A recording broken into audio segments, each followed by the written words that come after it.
Welcome to Blizzard Fire. We hope this video helps fire up your solution. In this video, I will explain how to connect H1 to MetaMask. First, make sure you have MetaMask installed as a browser extension and that your wallet is properly set up. You'll also need your H1 network details, such as the RPC URL and chain ID. This guide will walk you through adding H1 as a custom network to your MetaMask wallet, making the process straightforward and easy to follow.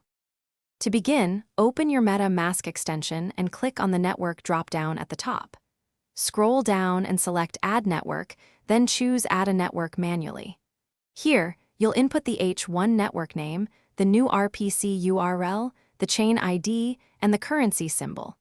Double-check these details for accuracy to ensure a successful connection.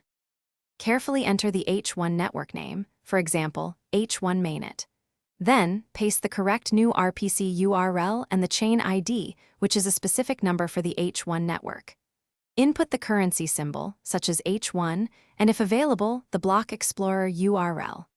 After filling in all the required information, click Save to add the H1 network to your MetaMask wallet. Once saved, you can easily switch to the H1 network by selecting it from the Network drop-down menu in MetaMask. Your wallet is now successfully connected to the H1 blockchain. You are ready to interact with H1-based decentralized applications, manage your H1 tokens, and participate in the ecosystem. Enjoy your seamless connection. Thanks for watching. If you found this helpful, don't forget to like and subscribe.